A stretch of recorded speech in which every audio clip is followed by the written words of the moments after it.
We're now live on YouTube, Chairman. Thank you, Jeanette. And I notice it is 18:30. Councillor Corner has just appeared in the waiting room. So I'll say good evening, councillors, ladies and gentlemen, and welcome to this evening's virtual meeting of the Audit and Governance Committee. I am Councillor Tom Ashton and I'm the chairman of this committee. My vice chairman is Councillor Martin Howard. And before the meeting starts, can I ask that a roll call of members and officers attending be taken, and I'll hand over to Pippa for that, please. Thank you, Chair. I will call members' names in alphabetical order. Please indicate your presence. Councillor Alison Austin. Present. Councillor David Brown. Present. Councillor George Corner. Present. Councillor Anne Tondani. Present. Councillor Ann Dorian. Present. Councillor Martin Howard. Present. Councillor Frank Pickett. Present. Councillor Peter Watson. Present. And Mr. Alan Pickering. Present. There are some officers in attendance tonight too. These are Adrian Sibley. Present. Suzanne Rolfe. Present. John Scott. Present. Paul Berry. Present. Jeanette Collier. Present. And myself, Pippa Rose. Chairman, we also have Tim Sampson here as well. Sorry. Thank you very much. Present. Thank you, and thank you for that, Pippa. Before we go on, could I just ask that if it's at all possible for councillors to keep your cameras turned on while we're having the meeting, please. Appreciating that some people may have connection issues that mean that you cannot maintain a connection if you turn your cameras off. But this is a formal public meeting, and I think that the public, if they're watching us on YouTube, would expect to be able to see us if they could see us in the committee room, and that's what I think is the best way. When the legislation was done to set up to allow to have virtual meetings, if I'm right in remembering, it suggests that we should be visible where possible, but at all times able to be heard. So if we can at all be visually present, I think that would be a good thing for members of the public. I have two people with their hands up on that. I'll just go to Councillor Howard. Yes, thank you, Chairman. Just one quick thing I would just like to say. I did send an email to the Chairman, Councillor Ashton, this morning. I am going to have to resign as Vice Chairman of this committee due to work commitments and the fact that I will not be able to attend the meetings as required. I just wanted to just raise that. Thank you. Thank you very much, Councillor Howard. I haven't actually spotted that email yet, which is remiss of me, but thank you for letting me know. And I would just formally record my thanks for your service in the role in the time that you've occupied it. And I hope that that assuming that occurs after this meeting, you're still vice chairman until the end of it. But I haven't had sight of that email, so I just can't which way around that is. Councillor Noble, please. Thank you, Chair. Just to let you know, I'm present. My name didn't feature in the roll call, but I'm here as portfolio holder. Thank you. Thank you. Apologies. Thank you, Councillor Noble. And Councillor Danny, please. Thank you, Mr. Chairman. It's just regarding the resignation of Councillor Howard. Will it be useful if we vote for a vice chairman today, or we do it in the next meeting? If I am right in my understanding, I'll hand over. Actually, Jeanette, you can probably advise on this one. I assume we'd have to put it on the agenda for our next meeting. Yes, Chairman. We'll go on in the preliminaries, the first item on the next agenda. That's fine. Thank you, guys. Thank you, Councillor Ashton. Thanks you, Janet. Thank you very much. We will now move to part one of the agenda, which is the preliminaries. And the first up is the minutes. Do I have the committee's permission to sign the minutes of the meeting held 9th of November 2020?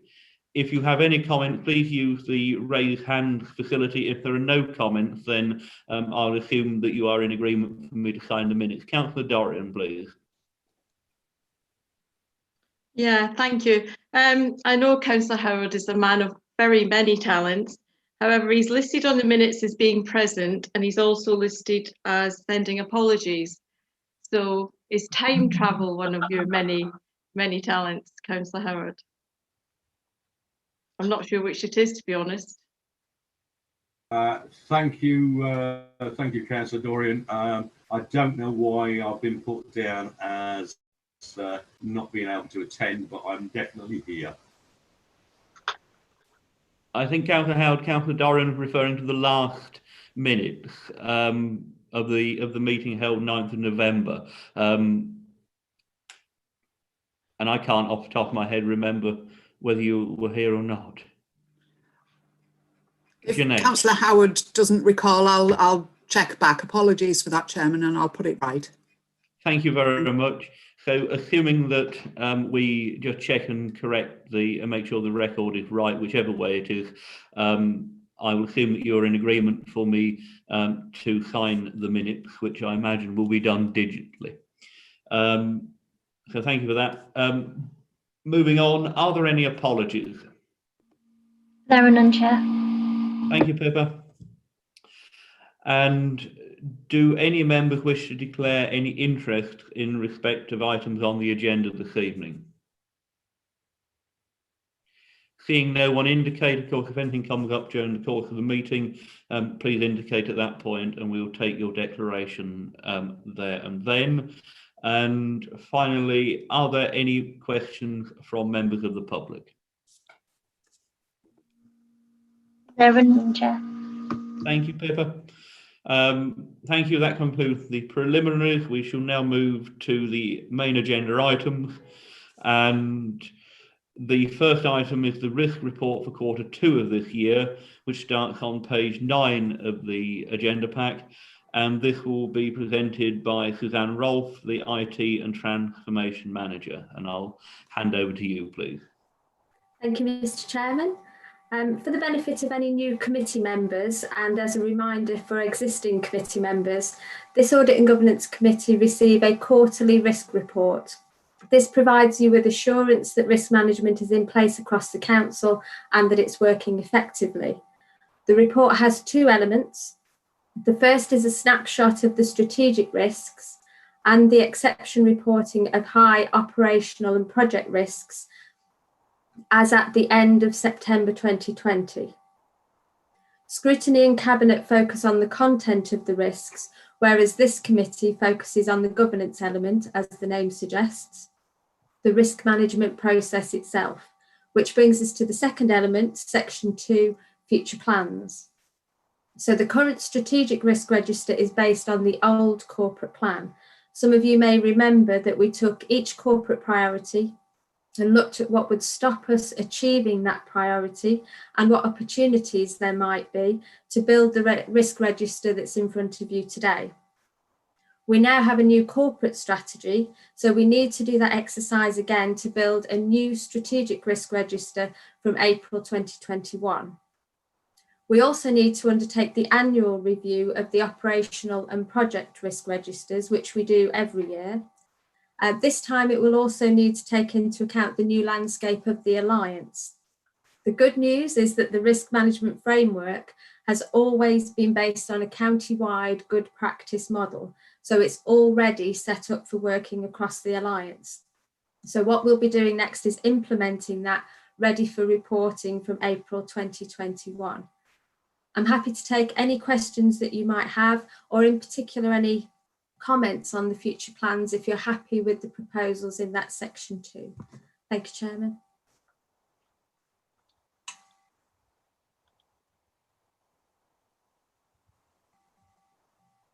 Apologies. Thank you very much for that, Suzanne. Are there any questions or comments from members? I have Councillor Austin, and then Mr. Pickering, please. Thank you. Thank you, Chairman. Suzanne, just a question that probably is almost like a rhetorical question. I notice on paragraph 1.3, the summary of strategic risks, and health is described as medium, which you call green. Obviously, I'm not too sure on sometimes on the difference between green and amber in this sort of context, but had we realized that COVID was going to do what it has done, would we have stuck it at that level, do you think, or might we have changed it? Now, I'm sorry, this really is a sort of rhetorical question, and I you know, it's a comment really rather than anything else. Okay.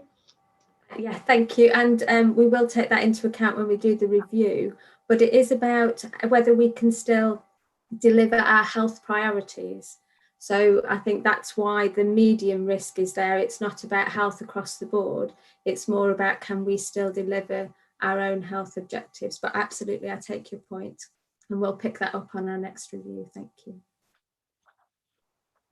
Thank you. Mr. Pickering, please.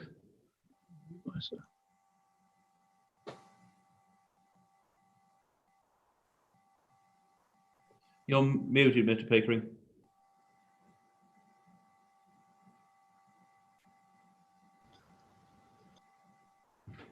You were unmuted, now you've gone back to being muted.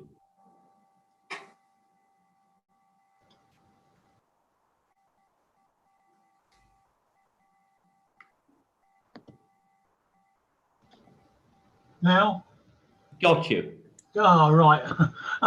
The flood risk seems to be very much towards seawater inundation, especially over the last few days. Living near the South 40 Foot, how much are we concerned with freshwater flooding? I'm not sure that I can answer that in that detail. I can find out for you. And the other element of the flood risk was around the barrier. So again, when we look at the next review, I would expect that risk level to change because the barrier is now operational, but I will find out the detailed answer. Thank you. And Councillor Dorian. Councillor Dorian. Thank you. Thank you. So I've got a couple of questions. If I could start with Councillor Noble, please. Councillor Noble, can you recall how much the IT improvements are going to cost us? The immediate improvements that are required?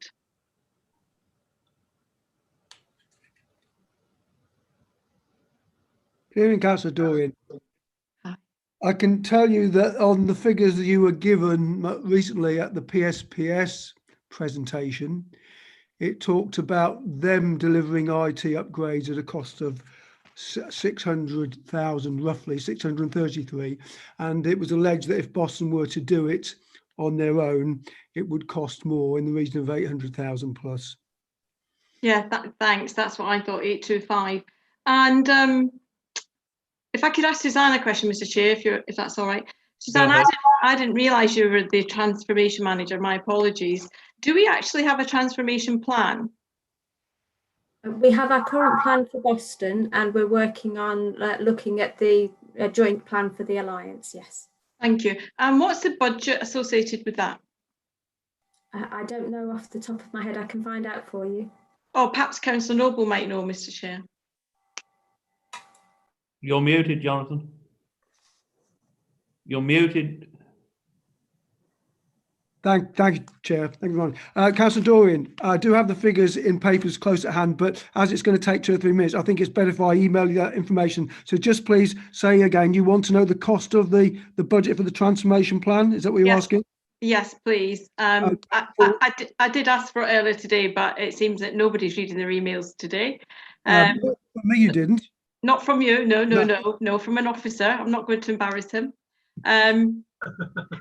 You'll embarrass yourself. So yes, if you would send me that and the items linked to that budget, please. Thank you, I'll do Mr. my Sibley. best. Mr. Sibley, you were indicating. Yes, Thank you, I'll Chair. defer to RS one by one officer. Thank you, Councillor Dorian. If I may continue, Chair. Hold on, I'll just let Mr. Sibley come in there, please. Yeah, you did send me an email on this earlier, Councillor, and I responded to you around about lunchtime with the spreadsheet attached with the figures in it. Oh, then my apologies. I did not receive that, and I have checked my email all day long looking for it. I'll Anyway. have another look after this meeting, but I'm fairly certain I sent something this afternoon early. I'm sure you did. Thank you, Mr. Sibley. If I may continue, Save Chair. me the trouble, sorry. I won't bother sending it to you now. You already have it, Councillor Dorian. Okay. Thank you. Go ahead, Councillor Dorian. Yeah. So, Councillor Noble, do we have something called a Public Services Network Compliance Certificate? You're muted, Councillor Noble. Thank you. Yes, I was looking at that earlier. I can just quote you what it says. Public Service Network Compliance. The PSN Code of Connection Compliance is identified in the ICT Risk Register and has been regularly reported to your committee, this committee. Okay, thank you. Can you just tell us, do we have that certificate or not? I can't tell you that specifically, but I will get back to you. You want to know the certificate actually in place, yes? Well, it's just that I was told that it ran out in 2018. I thought you were at the same meeting. I will check for you and get back to you, Councillor Dorian. Thank you, Councillor Noble. So, Mr. Chair, if I could go back to Suzanne then, please. So, if, Suzanne, we were non-compliant with the PSN certificate, would you not think that that would put us at a higher risk rather than a medium risk? We have the operational risk register, which has the PSN risk in it, and that's a medium risk. That's been a medium risk for quite a while. We have a plan in place, so there's some work that's undergoing at the moment to work towards PSN, and I think it's been reported in the audit recommendations that we have a plan for that. We were closer, and then there was a change because of COVID. But we have some work underway at the moment. The risk, the operational risk is medium and has been for quite a while. It isn't a high risk at the moment. Okay, and Suzanne, if you don't mind, how does that get to happen that COVID aside, which occurred we went into lockdown in March 2020, my understanding is that the compliance certificate hasn't been legal or whatever the reference is since 2018. So how is that allowed to happen? Who have you asked to? Is this whose fault is it? Let's put it that way. Call a spade a spade. I don't think we can really ask an officer to start apportioning blame. That's for a politician to argue about. But if you can answer as much as you can, Suzanne, please. Yeah, I don't want to embarrass Suzanne. I can put it another way, Chairman. I'll put it another way. Suzanne, have you reported this to Cabinet? Not recently. So if I explain the process, so that we're not talking about the specifics, but the process for the committee. So there's an operational risk register, and we review the likelihood and the impact of that risk occurring. With this specific in risk, the impact of that is the end of the code of connection, and that has not happened yet. And if it were to happen, we would have notice of it, and we would be able to address that at that point. So that goes through my head of service, as it was at the time, to say whether that needed to be a higher risk. We judged it to be a medium risk, and it was never exception reported up, except annually, as we do with all the operational operational risks. It also came out in the audit report, and we're in the middle of doing the follow-up audit at the moment, but it's never been at a high enough risk to have to be reported up at this stage. But what we're looking at is future risk. So it's not so much that right now there's an issue, it's more if we continue the way we are, then we need to consider the impact of PSN. It's not something that's an immediate risk as of today. Does that help? A little bit, Suzanne. I don't recall ever missing an audit meeting since I've been elected, and I don't remember this being identified as a discrete item, because when it was mentioned at our corporate and community meeting the other night, I was horrified. I was really horrified. So moving on then. So this vast sum of money that's needed for IT, just under £1 million potentially if we were to do the work. Has this been costed out before and submitted to any committee before where you have asked for this work to be done, or any version of this work? Is that a question to me, Councillor Dorian? Yes. I haven't done that. I think perhaps Councillor Noble could answer that better than me, or I can ask my Assistant Director into that. It's not something that I've done. Councillor Noble, you've got your hand. Chair. Yes, I'm listening. Just be patient, please. Right, I did ask this question. Yes, were they figures just that PSPS themselves had drawn up, or had they drawn them up in consultation with officers of Boston Borough Council? And I was assured that the latter has been the case. Does that help, Councillor Dorian? Yeah, it helps massively, and I'm really impressed that you sought that level of information, Councillor Noble. My concern is that rather than repair as you've gone along, you know the old saying, a stitch in time saves 9. We were presented with a report the other night that sounded quite shambolic, that that the house had almost burnt down, and that needed this massive amount of money spending on it to bring us up to scratch. And I'm just curious as to how, and surely along and the reason, I apologise for asking you, Suzanne, I've also linked that whole project in with that being a risk as well, because if we're, yesterday I was unable to access any of my council work, or either the website or my emails, because the website was down. Now, I understand it wasn't our fault in the end, but that was more accident than design, I think, because it sounds like our whole IT infrastructure could go kaput at any moment.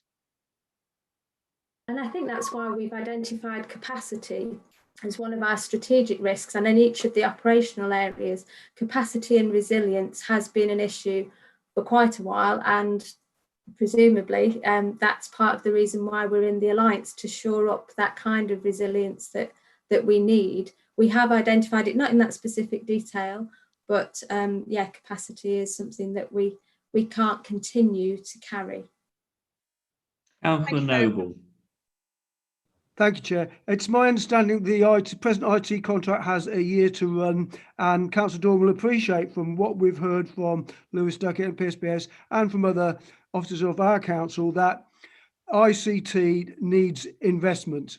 Whether we do that via PSPS or we do it ourselves, it's not a question that's dispute. And you can see yourself, Councillor Doran, that at present we only have 3 full-time IT officers, which are deemed insufficient. So it is an area that will receive a substantial investment.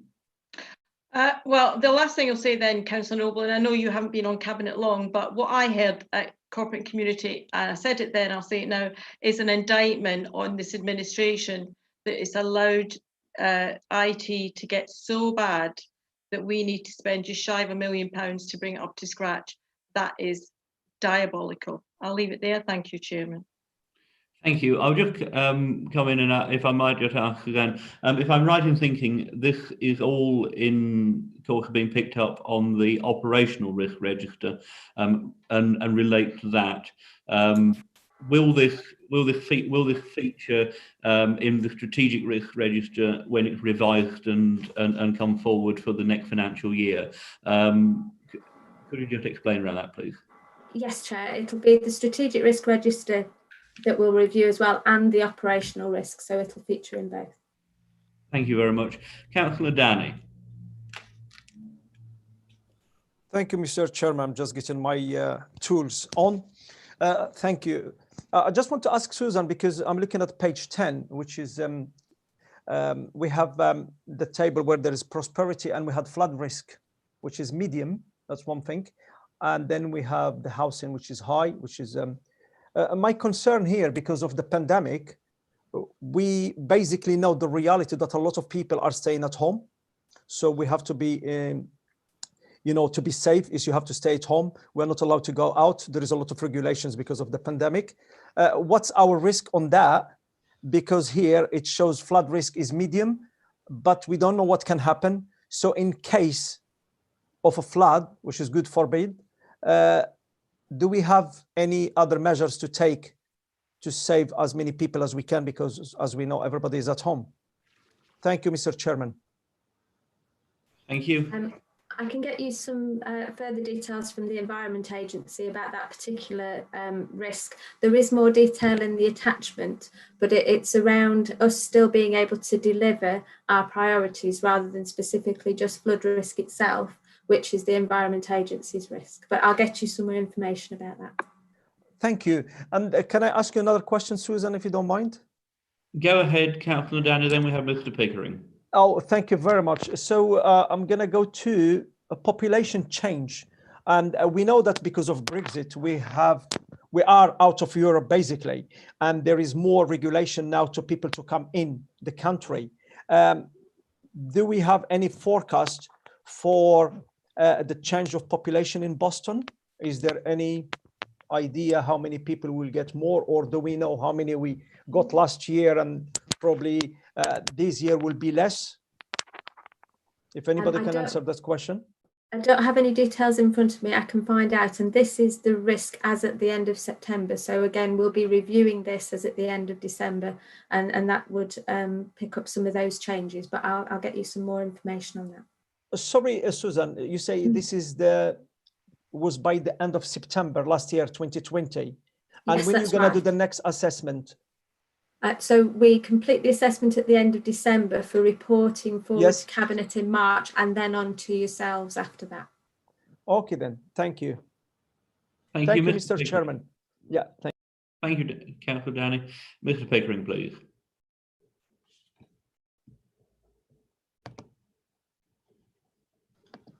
The unmute doesn't seem to work very well. Yeah, just to comment on the, thank you, Mr. Chairman, just to comment on the IT situation. Because decision making in the public sector tends to be slow from government level down to parish council. After 35 years in the IT sector, carefully avoiding the public sector, 800,000 pounds is not a great deal of money. It's a changing situation where technology is running faster and faster and becoming correspondingly more expensive, and the requirements are growing even faster than that. All the councillors on this meeting would love to have full high-speed fibre connection. Many of us don't. That sort of thing is a government issue, but to get the council IT systems completely up to date means they'll be up to date for about 12 months, and it will cost you a lot of money. Thank you very much, Mr. Pickering. There are days when I would settle for a slightly faster carrier pigeon. I don't. Is there anything you would like to pick up there, Suzanne? I don't see anyone else indicating to speak. We don't have to take a vote on this. It's a report that we're requested to note, and I think we've done that sufficiently. So thank you very much, Suzanne, and also Councillor Noble for your and Adrian for your input on that. We will move on to our next report item, which is the accounting policies. That starts on page 15 of the agenda pack, and it will be presented by Mr. Sibley as Chief Finance Officer and Section 151. Over to you, Mr. Sibley, please. Thank you, Chair. I think I'd like to start by saying it. No sooner does it appear that we start to be seeing the light at the end of the tunnel for the budget setting process than we have to start thinking about the final accounts process. And that's what this report is about. So when we close the accounts down, which starts in April, we have to adhere to a certain set of principles and policies, which good practice dictates that we bring this before you tonight, before we implement them when we close the accounts down. Now, I wouldn't expect members of this committee to know how, for instance, we treat accruals and that type of thing. That's a largely technical thing which you rely on officers to put in front of you.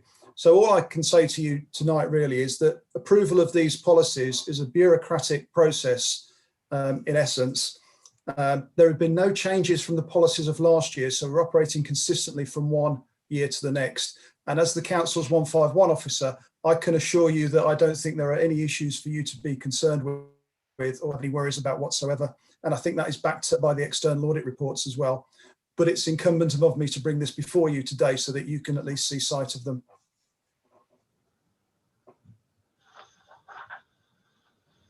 Thank you very much, Mr. Sibley. They do appear incredibly familiar, having debated these last year and picked up on one or two points around heritage and civic and collections and stuff. I remember talking about those about a year ago.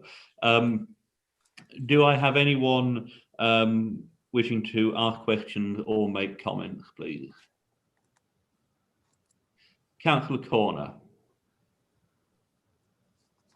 Thank you, Chair. This is to Adrian. I don't think I asked it last time. Just out of curiosity, when you've got your expenses and you've got the choice of either when the service is received or when you actually physically pay out on it, I can see here it's when we have the service has actually been received. You choose that way. Is there any reason why over instead when it's paid out? Well, there's two things there. What you try and do is operate on a consistent basis from one year to the next. So if we did it last year, you'd have the same principle this year. So one of your accounting principles is that you're consistent. Now, why it started like that on day one, I couldn't answer that, but it's an accepted practice, I think. I don't know private sector, but certainly in the public sector, that you accrue for goods and services that you've received, but you haven't received the invoice for. What you will have done when you receive the goods is you'll have put an order forward. So you're effectively accruing on the fact that you've ordered these goods, received them, but not paid for them.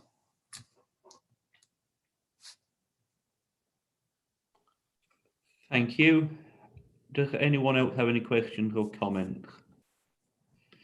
So we're asked on this item to consider the two recommendations that the committee approve the accounting policy set out in Appendix A to be adopted for 2020 to 2021, and that we also delegate the final approval prior to inclusion in the accounts of any necessary minor changes to the Section 151 officer. I have Councillor Danny. Thank you, Mr. Chairman. Can I move the recommendations, and I will need a seconder? Thank you, Councillor Danny, and Councillor Austin, please. I'm happy to second that. Thank you, Chairman. Thank you very much, Councillor Austin. Seeing no one else indicating to speak, we will move to the vote, please, and ask for Pippa to take a roll call for the vote, please. Thank you. I will call the councillor's name in alphabetical order. If you could let me know which way you vote, please. Alison Austin. For. David Brown, Councillor David Brown. For. Councillor George Corner. For.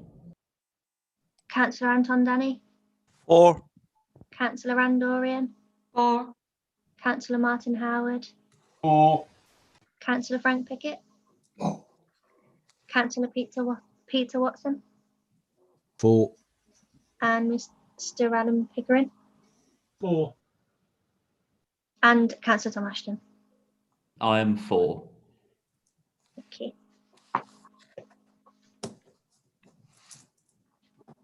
That's carried unanimously, Chairman. Thank you. Yes, I was just picking up that Mr. Pickering doesn't have a vote, but his indication, if we could please record his position on the matter, then that would be marvellous. Thank you. Yes, Chairman. Thank you. Our next report is the Treasury Management and Capital Strategy update, which starts on page 33 of the agenda pack. And again, I'll hand over to Mr. Sibley, please. Thank you, Chair. As with the last, excuse me, as with the last report, we bring this here because it's recommended as good practice by SIPFA. So what Treasury management is effectively about, putting it very simply, is about how we invest and how we borrow money. So it's good practice that we bring this to audit and governance before it goes to full council approval. The key points that I would make when I ask you to review this strategy is that interest rates have dropped alarmingly. I say alarmingly. That low interest rates is very bad if you're a borrower. Sorry, if you're a lender, but very good if you're a borrower. I have to get that the right way around sometimes. A bit like debits and credits. So it's great for borrowers, it's bad for lenders. And in the current climate, the level of interest rates, as members of the committee will know, has plummeted over the last 6 months or so. But what the basis of this report is about is that the council currently has around about £1 million worth of income each year in investments. Now, the vast majority of that comes through its property fund. Members will be aware that the council borrowed somewhere around £20 million a few years ago to invest in property funds, for which it receives the best part of £1 million in return each year after the repayment of fees. And that represents a rate of return of around about 3.5%. When you compare that to what the market rates are putting your money with a bank at the moment, where it's very close to zero, that represents an excellent rate of return. The only point I would make is that the value of the property funds since last year have reduced from 20 million to something like 19.5 million. I would add to members that this is nothing to be concerned about at this stage, because this is a long-term investment. And how I compare this, it's like buying a house and renting it out. If you've got no intention of selling that house for the next 20 years or so, the key is that you're getting the rental income out of it each year, not the value of the property in the short term. So we are still receiving excellent dividends from this property asset, even though the value of it has fallen by about £500,000 in the last year. I expect that to be regained in future years. The only other point of interest that members may be interested in is we've had average balances of around about £20 million during the course of the year to invest in funds.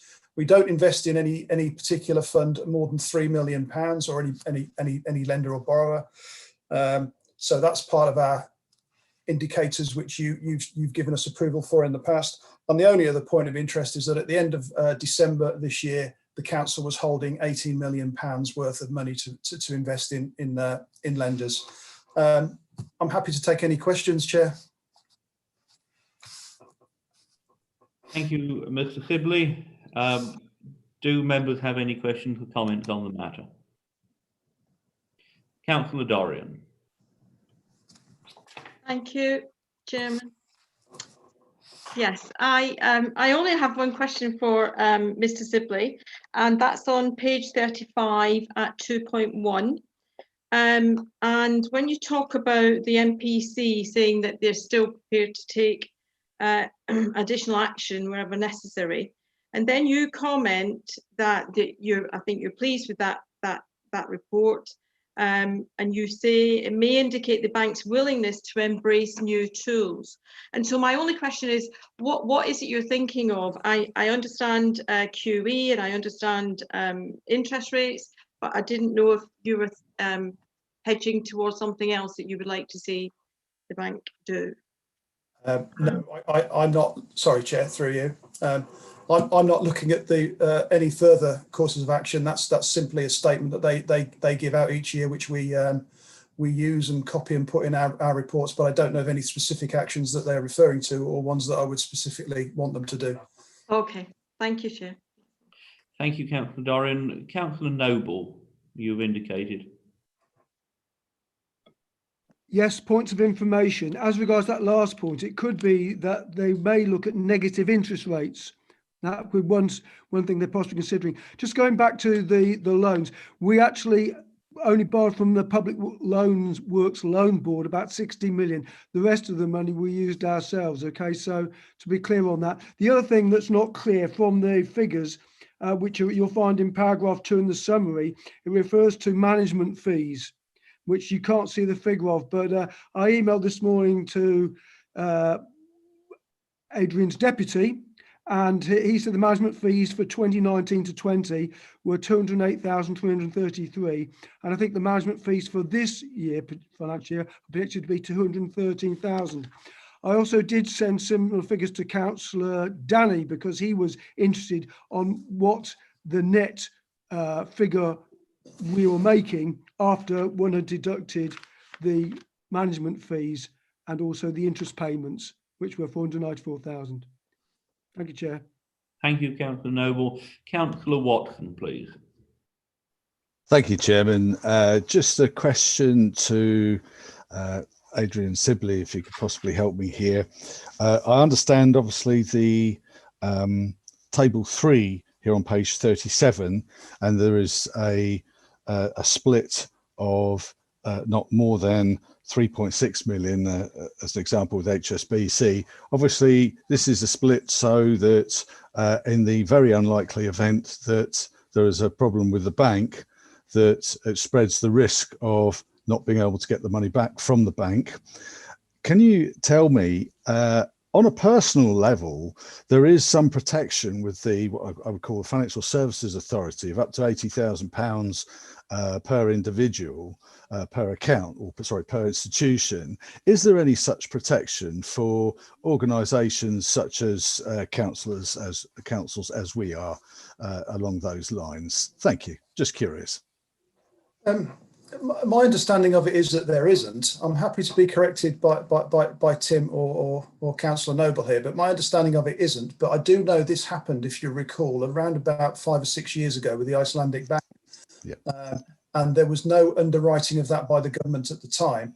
But I'm led to believe that the government, I can't remember which one, I think it would have been the Icelandic government, did step in ultimately, or something happened, but I don't know what. But all authorities did receive their money back in the end for that. But the mechanism for how it happened, I couldn't tell you. I'm happy to try and look into that over the next few days and come back to you with an answer if I can, more definitively. That would be great. Thank you very much. Okay. Thank you very much, Mr. Pickering. Yeah, thank you. As I recall from ELDC audit and governance meetings, the Icelandic bank issue was a hot topic for many, many months. I do believe it was the Icelandic government did eventually come to an agreement after a lot of negotiation, and although a lot of interest was being made while that account was running, the capital sum was eventually repaid, but it took a long, long while and a lot of negotiation. Thank you, Mr. Pickering.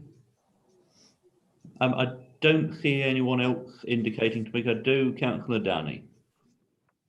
Thank you, Mr. Chairman. Just a simple question, because we're talking about, we just been talking before that with Susan about the risks and the risk management. I mean, Adrian just has stated that at the moment, the interest rates are very low. So it's good for the borrowers, but it's bad for the lenders.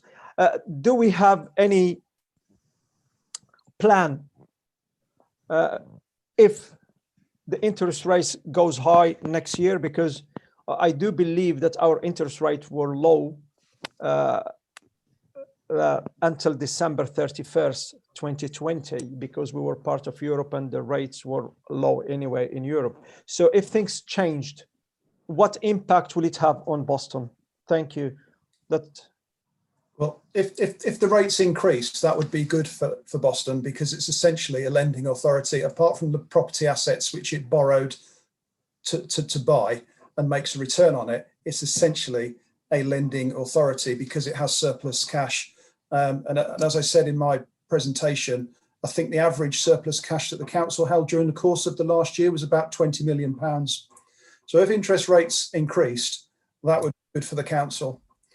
However, all the long-term forecasts that you read at the moment is that if interest rates do go up, they will only go up fractionally over the next year or so.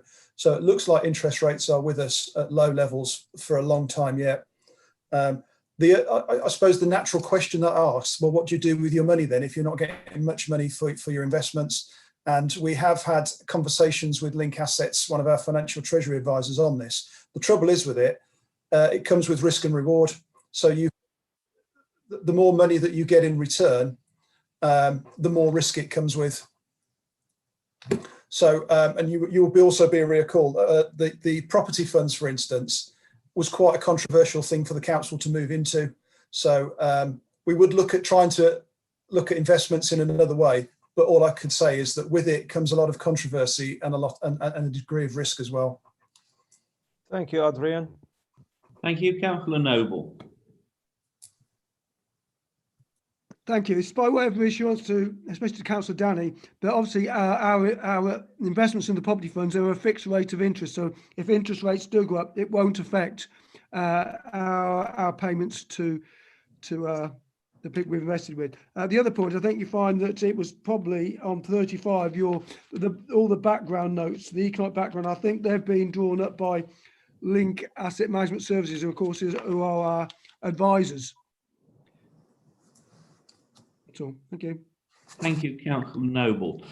Just a couple of questions from me around the dividends. Do we know why the dividends continue to perform quite well when the value of the funds have taken a little bit of a hit? And is that something that we should be concerned about, given that on occasions when funds that have lost value have paid out higher dividends, it hasn't always ended well? Is it in relation to the property fund that you're referring to? Yes. Okay. Well, I think the analogy I was trying to make earlier was that it's like buying a house. If you buy a house and rent it out, the value of that house can reduce, but so long as you're still getting the property rental from it, that's your immediate concern, unless you're looking to sell that house in the short term. So in terms of why the dividends are still maintaining their value, there's a team of professional experts split over 4 or 5 property investments, and they look to purchase and buy assets which gets them the maximum return. So that could change any moment moving forward, but all you can do is work on historical basis, work on their expertise. They regularly come to these forums and you can challenge them to get a better understanding of it than what I can give you. But what I can say is there's professional experts out there that have done this for decades and seem to continue to make money from it. And if I knew how they did it, I'd do it myself. Thank you very much, Mr. Sibley. Councillor Noble. Yes, just to reassure members that the return on our public funds investments is about 3.5%. So as been explained by the S151 officer, we're still getting a pretty handsome return on our investments. It's just that obviously the capital values are maybe falling now, but as the S151 officer has said, it's a long-term investment of 50 years. So I think that was taken into consideration when these loans were first considered. Thank you. Thank you very much, Councillor Noble. The only thing I would add is that when you take the long view of any kind of property over an extended period of time, it doesn't seem to make a huge difference in that long term what happens with the peaks and troughs of recessions and booms and everything else. I'm always reminded of an article I read of quite an ancient land agent writing in the 1960s of when he began his career at the beginning of the 20th century, how his elders and betters at that time were bewailing the high price of land and how a crash must be imminent. And I think at that time it was a few pounds and shillings per acre. Councillor Watson. Thank you, Mr. Chairman. If I may, just with mention earlier in this meeting of possibility of negative interest rates, I feel I have a basic understanding of it. Would Mr. Sibley be able to explain to members what would be the consequence if we went into the Bank of England, declared that there was a negative interest rate? So we would have to assume that we actually wouldn't be getting any return on the 17.6 million. Is that correct? Well, with negative interest rates, it's potentially worse than that, is that you'd have to hand over money to these institutions for them to keep your money. It's very, very rare for this sort of thing because if you think about it, not just in a business sense, but in a personal sense, everybody would take their money out of the bank and put it under the mattress and would be going back 50, 60, 100 years. And I don't know where that would take us as an economy. So the simple answer to your question is we'd have to pay banks rather than pay us. I don't think it's likely to happen, and if it did happen, it would be a minimal amount of negative interest. But let's hope it doesn't happen, because I won't be able to retire for another 100 years then. If I may say, indeed, it's so unlikely, but just interesting to discuss the possibility. Thank you. Thank you very much. I don't see anyone else indicating to speak on this. Again, this is a report that we're asked to note, and I believe that we've done so fairly thoroughly. So thank you very much, and we'll treat that as noted and move on to agenda item 4, which is the draft budget setting report and medium-term financial strategy for 2021-22 to 2025-26 for consultation, and that starts on page 43 of the agenda pack. And again, I'll hand over to Mr. Sibley, please. Thank you, Chair. So as you pointed out, this comes before members as part of the consultation process before it goes to Cabinet and then full council. With me tonight, I've got Councillor Noble in case you've got any tricky questions from a policy perspective. And I've also got Tim Sampson, the accountancy manager, if you've got any tough questions of a detailed nature. I would point out that while I'm presenting this report, most of the work, well, if not all of it, actually, 99% of it has been done by Tim and his team. And I can't underestimate the amount of work that goes into producing the budget report. So I am grateful for Tim and his team in that respect. The headlines that come out of the budget process for next year is that it looks like we are looking at a £98,000 surplus for next year, which means that we're collecting more income and we'll have more fees and charges and government grants than what we'll be spending by £98,000.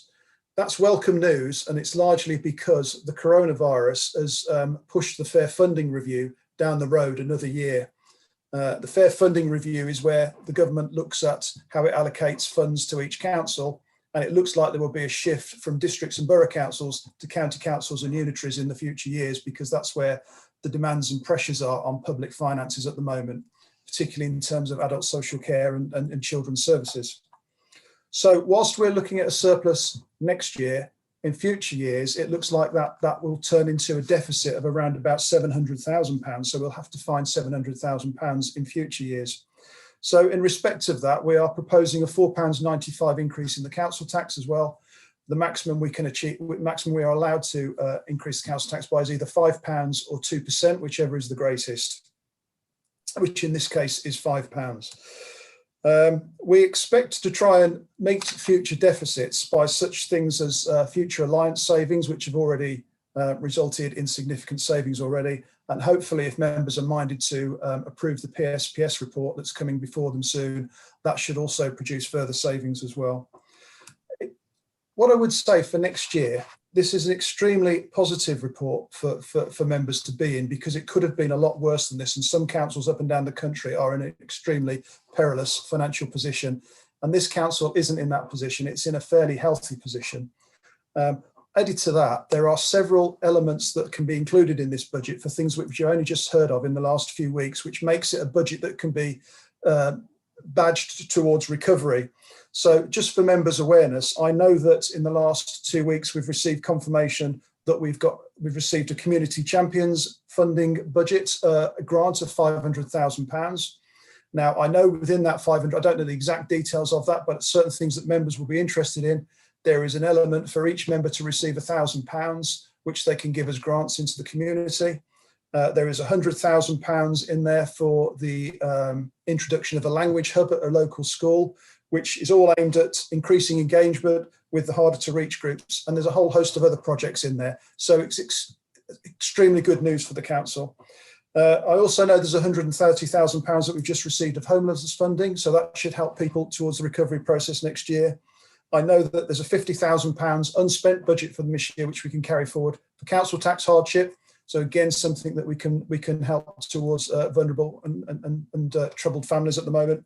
And of course, there is the town's funding to come through at some point in the future as well, albeit that is not in part of the budget. So it is a fairly positive position which the council finds itself in for next year, albeit years after that, it does need to make a certain amount of savings but I've got a fair degree of confidence that we can go a large way towards achieving those through the measures which I outlined. So as I say, Chair, I'm happy now for Councillor Noble and Tim Sampson to take any questions on this. Thank you.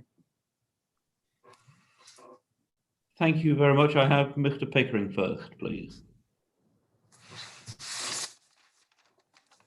When I can unmute, there we go.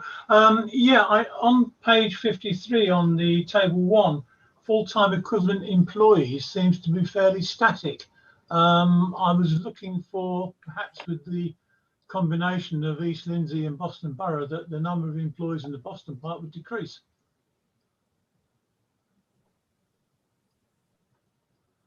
Chair, do you want me to take that? Well, I can do. There will be a reduction through the alliance, but it's only it's 3 or 4 staff that have come out at a senior level. But that was never the intention. That would be mass reductions in the full-time establishments. There's only less than a handful of people that will come out in that respect for the alliance.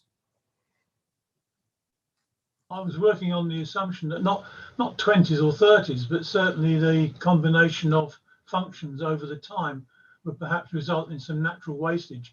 And if there's any uncertainty about that, then perhaps the numbers are just guesswork into the future. Well, how I've budgeted for this, the savings from the alliance in year 1 is £1.2 million. So Boston takes a third of that, £400,000. What I haven't done in the global terms of the budget yet is identify which posts that relate to. What I've done is put a credit in there of £400,000 to offset the salary costs. So I can't do that to the year end when I'll go back and make that specific to each post. That's possibly why you don't see a reduction in the full-time equivalents, but they will come through in future years, but they won't be huge numbers. Thank you very much. A question from me is around our council tax increase, which this year I see is £4.95. Has there been a change in the in the cap or anything around that this year? I remember debating this last year and questioning why we were only going for £3.87 or 2.05%, where my understanding was that the cap has been £5 or 2%, whichever is greater. Whereas this year we seem to have gone over the 2%, but are keeping to the £4.95 figure, which I'm generally familiar with. Although in future years we're dropping down to a below 2% increase on the percentage, but still not reaching the £4.95 of the £5 cap. So how this works is the government only announces what you can increase what the referendum, they call them referendum limits. Yeah. Tend to announce that around about Christmas time as a little present to councils. And so we make an assumption over years that it'll be 2%. Now, last year they introduced this £5 limit. So £5 or 2%, whichever is the greatest. And in Boston's case, £5 equates to over a 2%. I can't remember the exact figure. It's around about the 3%-ish mark. So when we do future years budgeting, we don't know that they're still going to allow that. We are making an assumption that they will allow the 2% referendum. We could make the assumption that it will be £5, but we've no way of knowing. And some councils may budget for a £5 increase, but we're erring on the side of caution more and introducing a prudence element that will go at 2% moving forward. But should they make that change around about Christmas of next year, then that would be the recommendation we'd put in front of councillors again. Thank you very much. That does make that very clear. I think the argument, and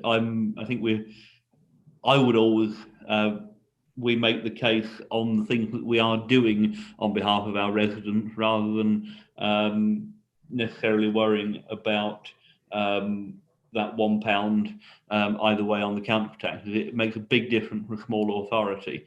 And in the argument that I have at various parish councils, which I'm an elected member, when they're putting up their council tax anyway,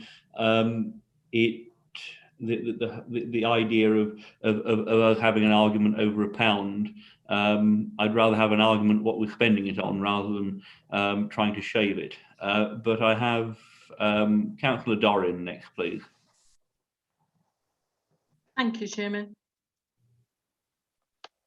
Thank you. So my first question is to Councillor Noble on page 69 of the report, Councillor, and I'm looking at the reserves.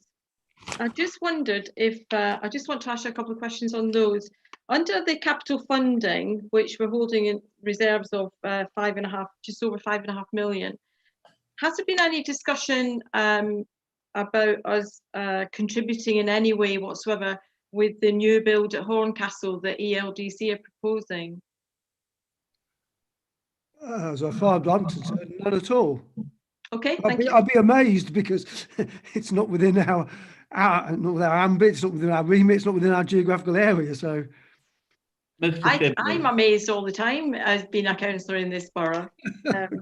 Mr. Sibley indicated that you might be able to help with that. Yeah, I can confirm that there wouldn't be a penny of Boston's money being used to fund the hub in East Lindsey. Okay, it would be illegal. Thank you. And moving on, Councillor Noble. So I'd like to know about the housing. What does that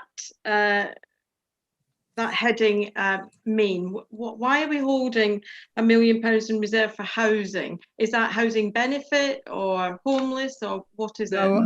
Thank you, Councillor Doyle. No, I think it more refers to sometimes we have given financial assistance to housing associations when it comes to provision of low-cost housing, groups like Waterloo Housing. I think that's what it's for. I agree with you. It does seem a fairly significant figure, but then again, houses aren't cheap.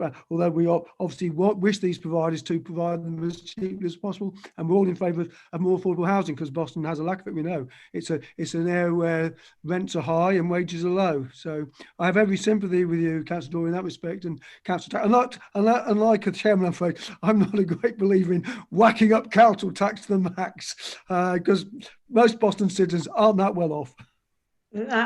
Music to my ears, Councillor Noble. I agree with you. And the funding volatility reserve, what's that for? What does that mean? I'm going to have to pass now, or I'll have to defer to the S115. So I really can't help you on that point. But again, I'll make notes if Mr. Sibley can't enlighten you in that respect. I can answer it, Chair. It's simply to smooth out any short-term fluctuations in funding that we receive, typically from business rates.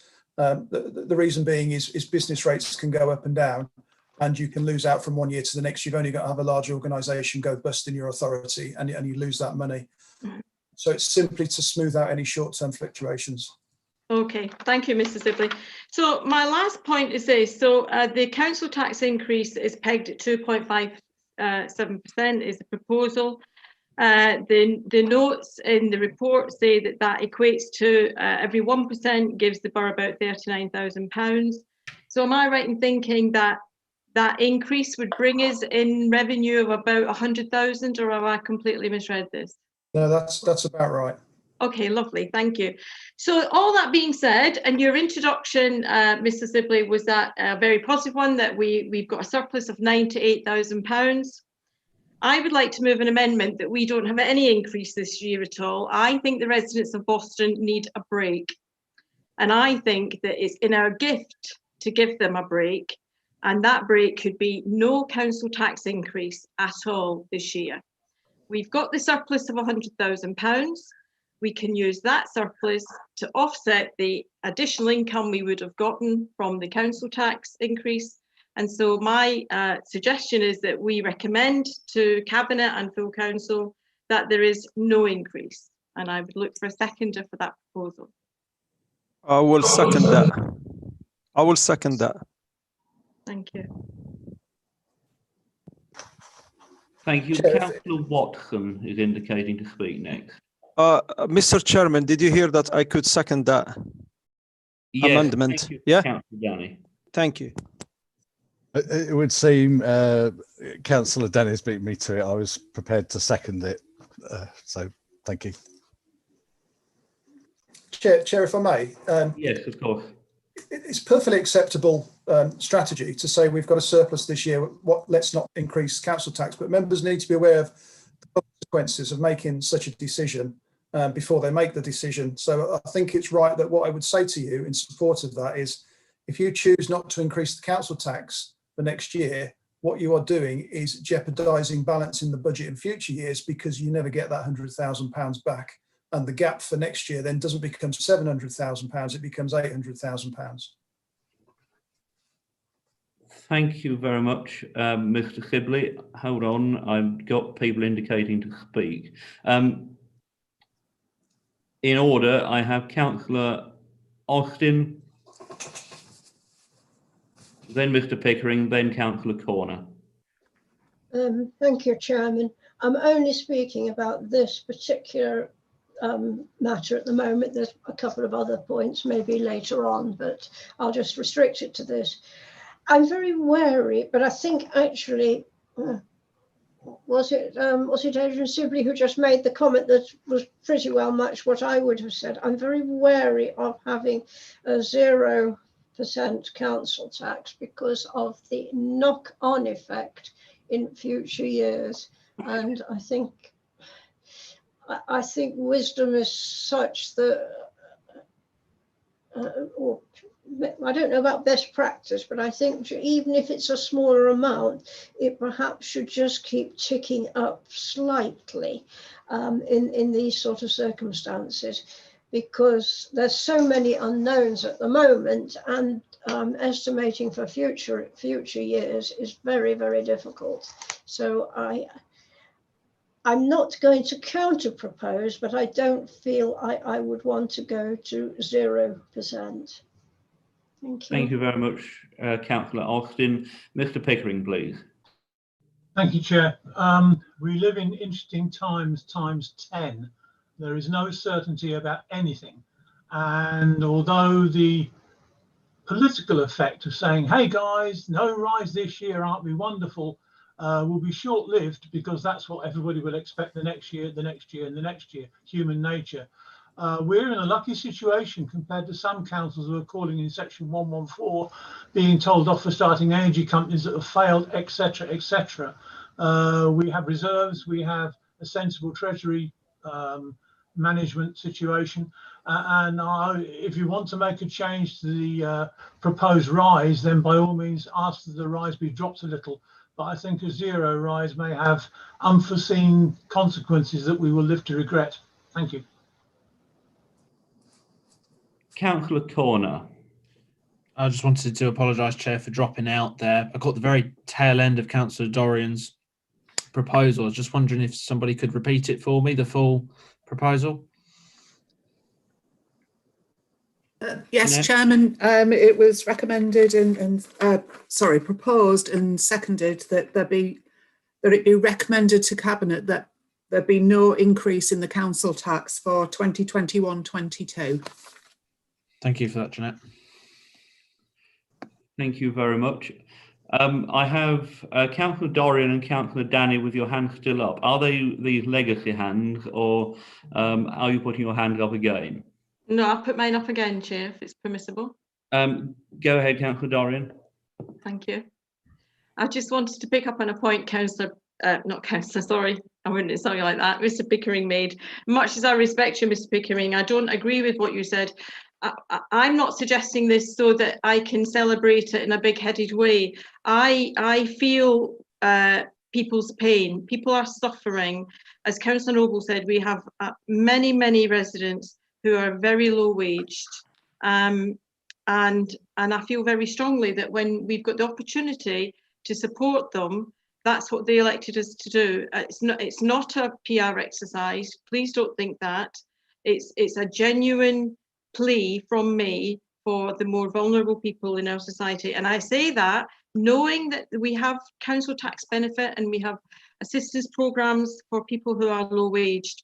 But I think given the pandemic and the way people have had to live in the isolation that we already had being a rural community with the pandemic on top, I think this would give people a real genuine mental health boost, it's a real good feeling that that they don't have to find that extra money this year.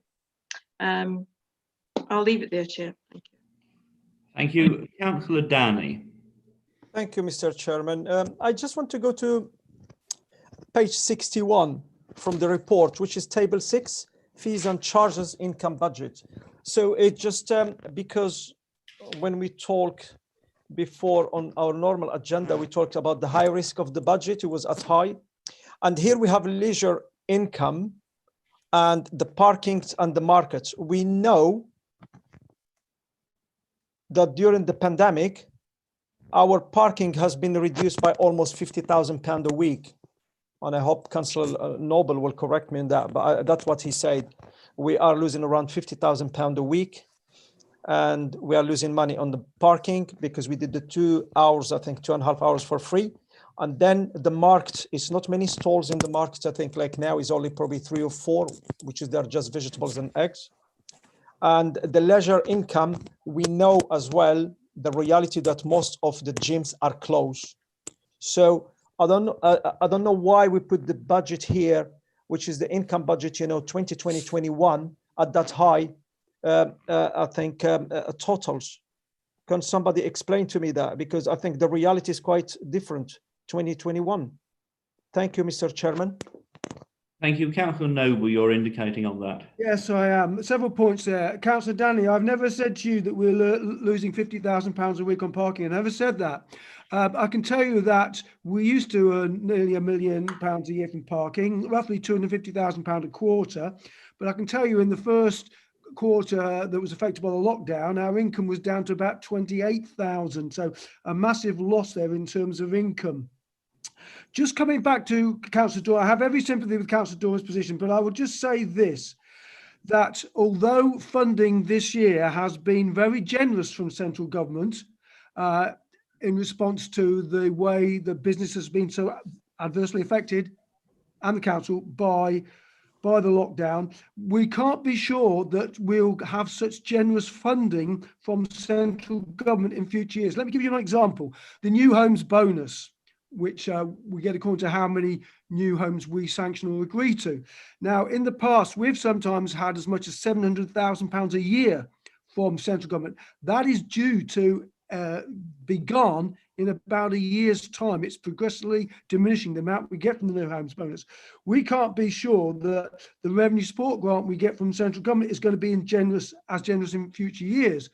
We've had money from the Section 31 monies, we call these, in lieu of fees and charges, which we have lost. We cannot be sure that we'll have this generosity in the future. We can't be sure about the continuing effects of COVID, because it looks like in its various forms and its mutations, it's going to probably be around for years and years, and people will be ending up having to have probably a Christmas type or a winter type vaccine, just like we have for the flu. So there are so many variables, there's so many uncertainties, and we have to be responsible, fiscally responsible as a council.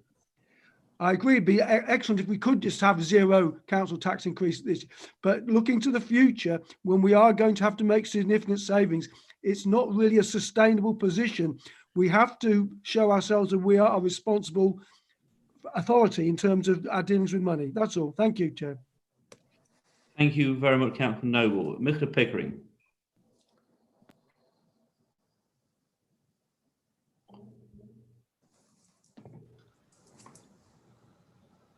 Yeah, I'd like to come back to this issue about 0 council tax.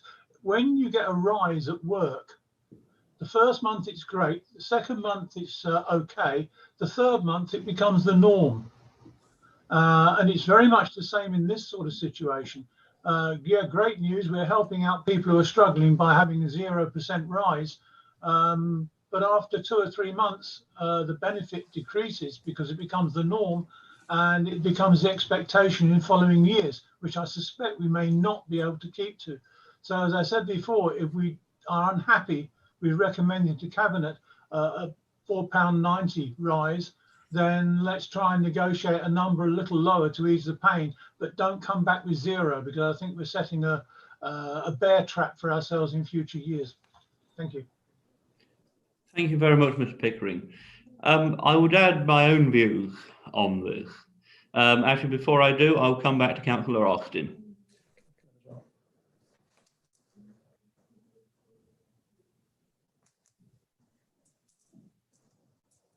Right, thank you. Right, we seem to be all over the place now with reports, so I think I'll sort of get all my bits in. First of all, coming back to this 0% or not 0%, the recommended figure in the report as before us, not what has anything else that's been suggested, bearing in mind that the by far the largest proportion of properties within the borough are Band A. What would be the impact of this 2 point, sorry, I've come off the page now, so I can't find what the exact percentage is. 2 point, sorry, what was it? I've lost the actual page. 2.57. 17. 2.57. 57. I knew there was a 7. Right, thank you. What would be the impact on that per week, say, on a Band A property, please? Because more often than not, those are probably likely to be your lower wage earners, or maybe people who are on council tax support, although not necessarily, I agree. I appreciate. Then, if I may, I will come back on a couple of other points that I've made, which actually relate to Councillor Noble's introduction. But let's do this one at a time. Thank you. Thank you. Do you want me to come in here, Chair? Yes, go ahead. Okay, so I think there's 3 things that I'd just like to comment on. Firstly, in answer to Councillor Danny, the fees and charges. I do accept within the budget there is a risk that the income that we have put in for fees and charges won't be achieved. However, it is our expectation that should that happen this year, we are still expecting, and the government has already made extremely strong indications that we will be recompensed for any losses next year due to the COVID crisis. So I do see that as a risk, but I also see that there is mitigation there, and that the government, we fully expect the government to fund any shortfalls. Now, if they don't, then that money will be taken out of reserves or savings found from elsewhere. The alternative was to reduce those budgets, assume we're not going to make anything, and then we'd have to come back to members and say, where do you want to find the cuts from? When in reality, we didn't need to do it because the government were going to make good next year. So that's why we've adopted that strategy going forward. Coming back to Councillor Austin, I'll answer this in 2 parts. The £4.95 that we're proposing for most people for a Band D property is around about 9 pence a week. For Band A properties, it would be 6 pence per week.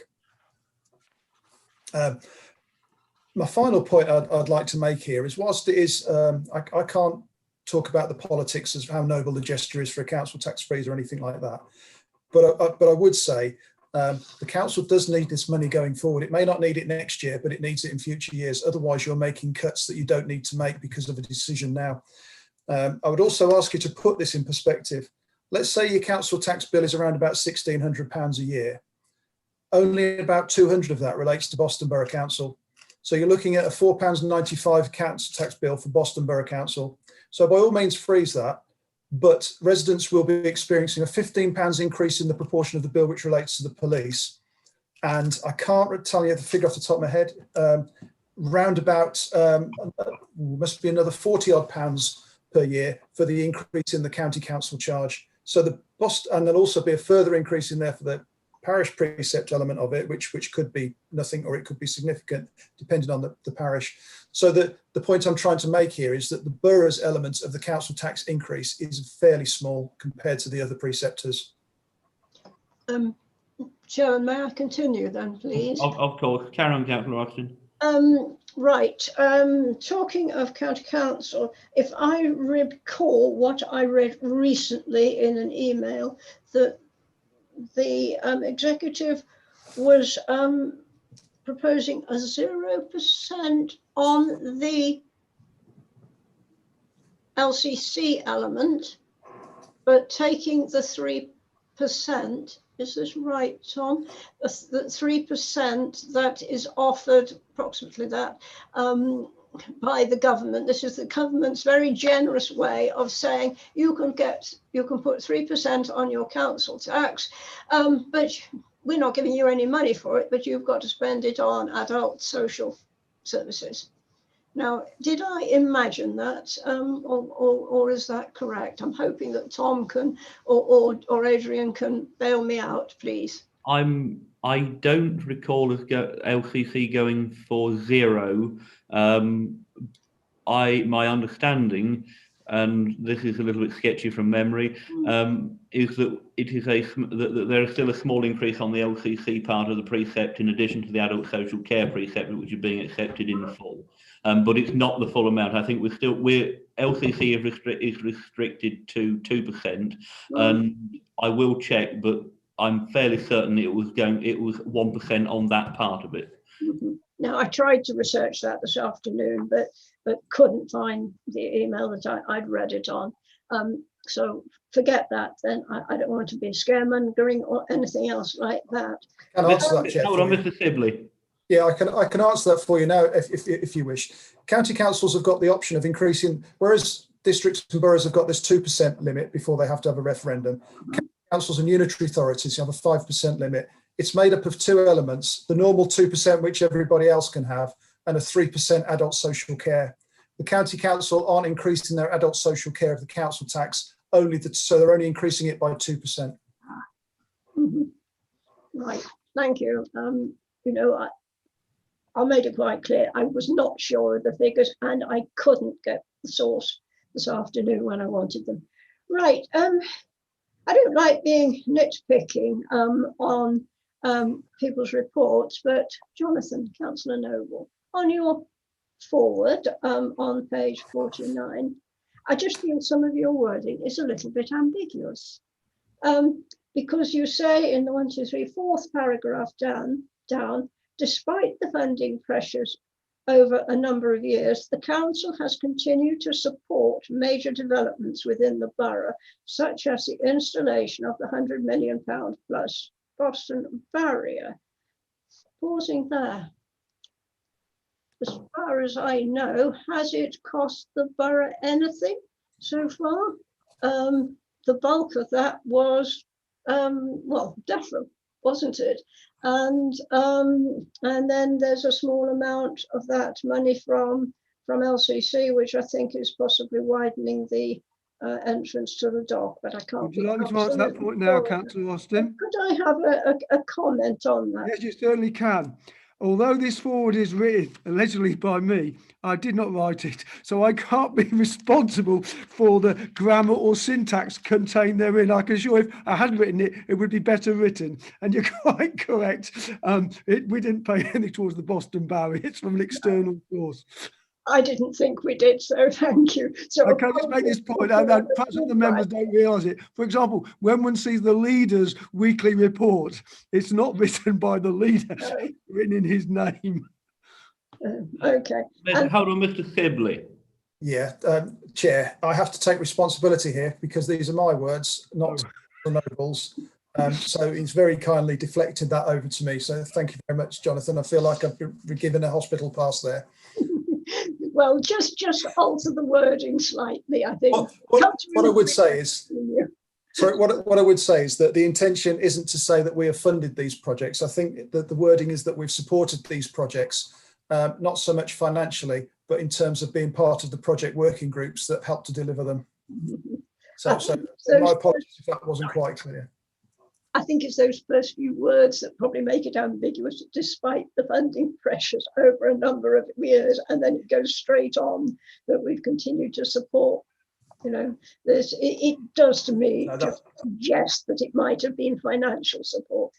And no, that's probably my misinterpretation. But have no fear, Councillor Noble will be writing this himself next year. And there was something else, and I thought. I've lost it now, sorry, so forget that again, no, I don't know what it was. Oh, it was down the final paragraph on that page. The localization of business rates. Well, of course, much as on the whole, LCC had applied that we should have 100% retention of business rates. We didn't get accepted, although, you know, we were in the pilot, as you know, for the previous few years. But of course, we have to question, does localization of business rates actually, or no, let me rephrase it, does retention of business rates, now is that the same as localization of business rates? Because retention of the business rates by the borough isn't necessarily advantageous when so many of our businesses are zero rated. I can come back on that, and then probably if I don't answer it sufficiently well, Mr. Sibley can enlighten you further. It's my understanding that originally we were going to have 100% retention of business rates. Then they changed it to 75%, but that's been put in abeyance for the time being. It's not going to be implemented yet, and will it be? We can't say. I don't know if Mr. Sibley can add anything further to that. Yeah, well, I think the figure is that we are in a pool in Lincolnshire, which does get 75% because it's part of a pilot. The government talking, you're absolutely right. They were talking about making that 100% and making it national.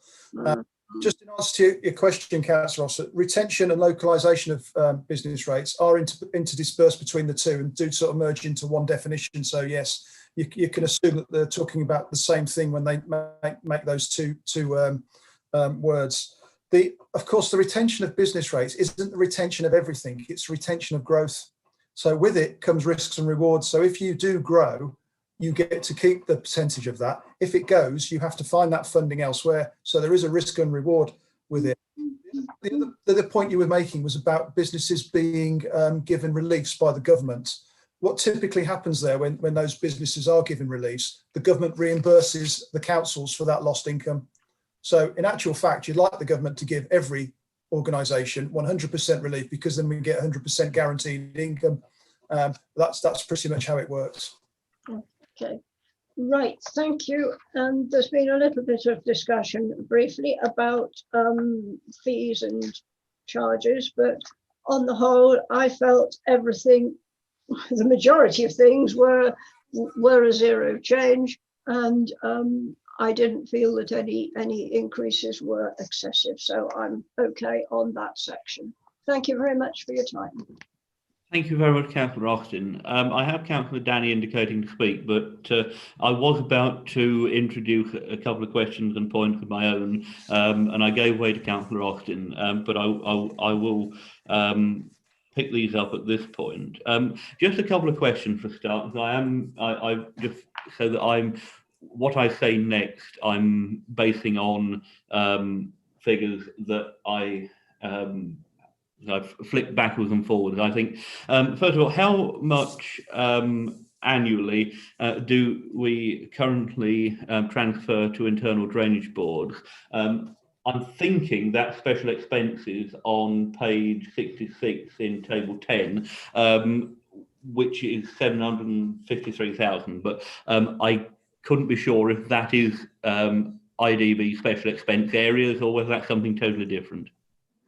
No, the amount that we pay over to drainage boards is somewhere in the region of two and a bit million pounds. Tim might be able to correct me on the exact figure, but it's over £2 million. And you raise a very good point, actually, Councillor Ashton, because when we talk about increasing the council tax, 2/3 of that goes on funding the increase which the internal drainage boards pass over to us. Thank you.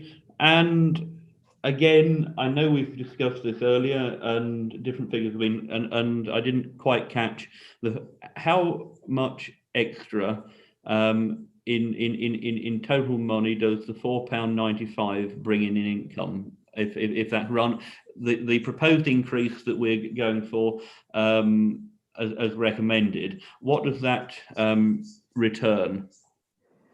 £4.95 brings us a return of about £100,000 a year. Thank you. Because the point that I was going to make, and this won't be, it's not a new point, it's a point that I certainly remember making when we discussed this a year ago, is that the argument over whether or not to put up council tax, the argument over the amount has, ever since the cap was introduced, become effectively it's been reduced to relatively small percentages and relatively small amounts of money. We are not talking about the 10, 15, 20% rate increases which some councils historically were able to do prior to about 2011, and which some councils, when they found themselves issuing section 114 notices, effectively going bankrupt, the way they got out of bankruptcy was massive increases in council tax.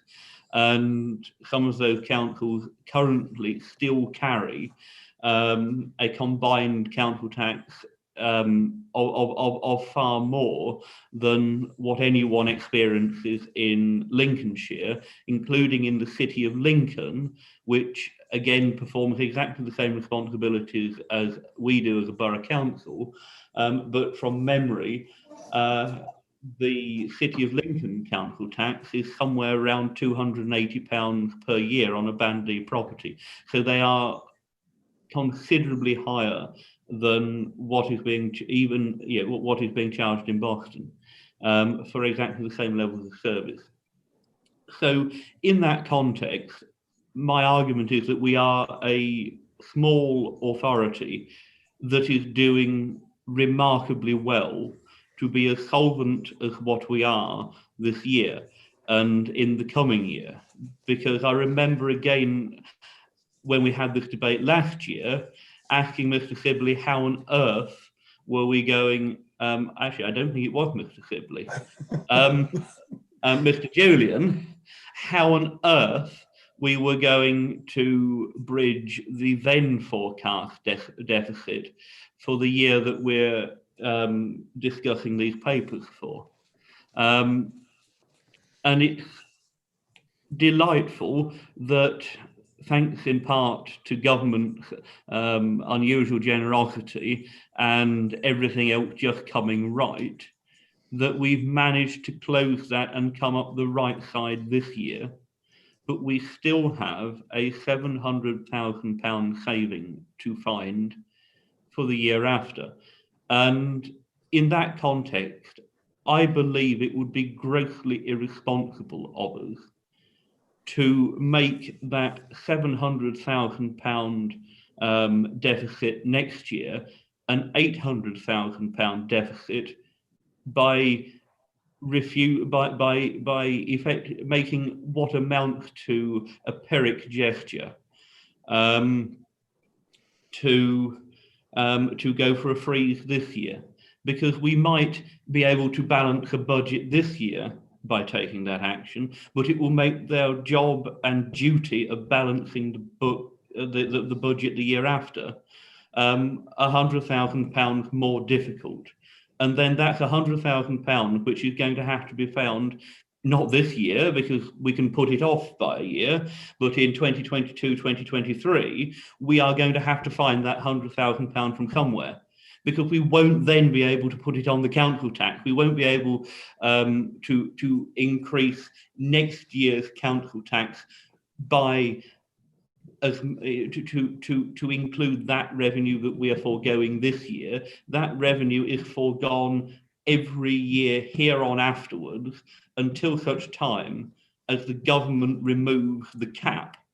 Because while we are always capped, we don't have the luxury of saying, yeah, we're going to help people this year because it's the right thing to do, and we'll make it up next year when the economy is going a little bit better. The government doesn't give us that discretion. What they do is give us the ability to put it up this year and then next year by small incremental amounts.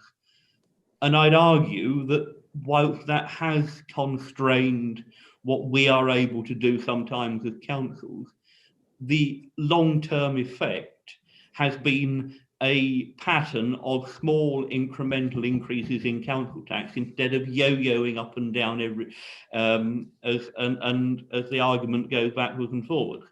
And I've some familiarity with this in debates on drainage boards, because over the time that I've served on drainage boards these last 6 years, for quite a long period of that time, there has been an annual pleading from councils to try and keep the drainage board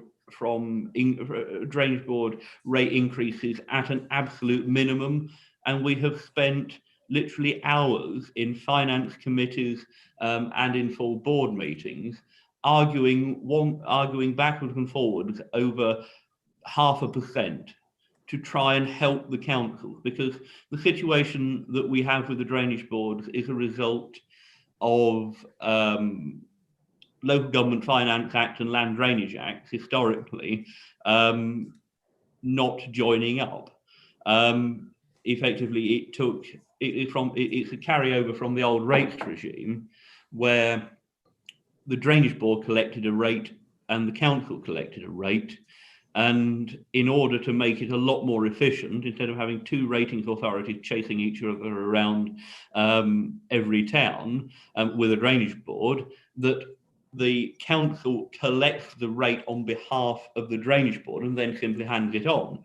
Local government finance changes since then has changed rates to council tax, and the way it's set up, we simply, what we are collecting through our council tax on behalf of the drainage boards, yes, we're still just passing it on, but it is the way it is calculated, and this is why I said the system just doesn't join up, is that if the drainage board puts a 2% increase on its rate, that is included within our capped council tax.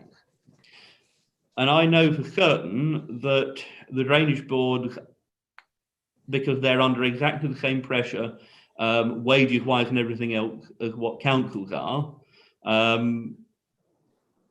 and there will be increases this year, small and around 2%, but that is a 2% increase that if we hold our precept at 0% increase, we have to find what the drainage boards are asking for extra out of the rest of our budget, out of our revenue budget. And Chairman, could you get to the point, please? Because you really are going round in circles now. With respect, I would like to get to the vote. Excuse me, Councillor Doran, I am putting forward what I hope is quite a detailed case for why holding a 0% increase this year would be grossly irresponsible, because we have an increase on £2 million of our because the drainage boards take £2 million of our budget, then that is £2 million which is going to increase by 2%, and that is a burden that will land on our finances this year and next year. And as I said, if we forego the increase this year, then the gaping hole in a balanced budget next year just gets bigger. So I'll leave that there. I've got Councillor Danny, please. Thank you, Mr. Chairman. I would like to say a few words. I thank Mr. Sibley and Mr. Pickering for making the case much clearer regarding a frozen council tax. And really, I looked through the report as well. And as much as I would like to see that my ward, because it's a deprived ward and a lot of people, they are not well off in my ward, I would like them to see a frozen council tax. I would not like them to pay as much as they pay. I mean, and for these reasons, I think I thought about it utterly before you spoke, Mr. Chairman. I will withdraw myself as supporting these amendments, and I will give the floor to probably Councillor Watson to be a seconder. Thank you. Thank you, Councillor Danny. Councillor Watson, you originally indicated that you would be prepared to second Councillor Dorian's proposal. Is that still the case? Yes, I am. Thank you, Chairman. Thank you. So I don't see anyone else indicating to speak. We have a proposal that the recommendation is changed. Jeanette, could you remind committee what that is again, please? Yes, Chairman, the report's just saying that any comments the committee makes will be forwarded to Cabinet with the rest of the consultation responses. But Councillor Dorrian has proposed that it actually be recommended to Cabinet. And I put down, as she said, that because many people are low waged and due to the impact of the pandemic and the effect on mental health, that it be recommended to Cabinet that there be no increase or 0% increase in council tax for 2021-22. And Mr. Chairman, Jeanette, it was also, I also said to use the surplus £98,000 to offset the income that we would have received from the council tax increase. Thank you, Chair. Thank you. If I could take the vote then, Chairman. Yes, of course. Thank you. I'll read out members' names in alphabetical order. If you could say whether you're for, against or wish to abstain. Yourself, Chairman. Against. Alison, Councillor Austin. Against. Councillor Brown. Against. Councillor Corner. Against. Councillor Danny.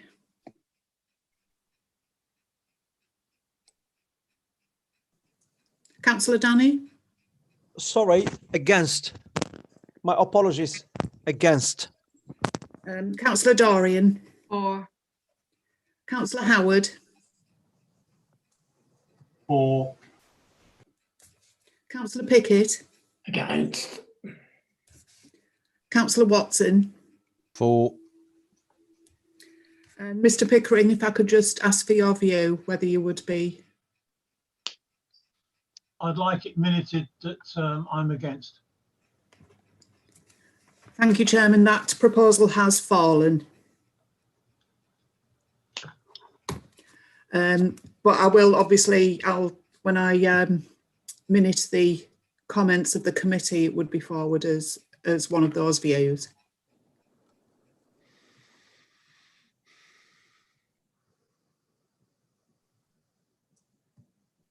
Apologies.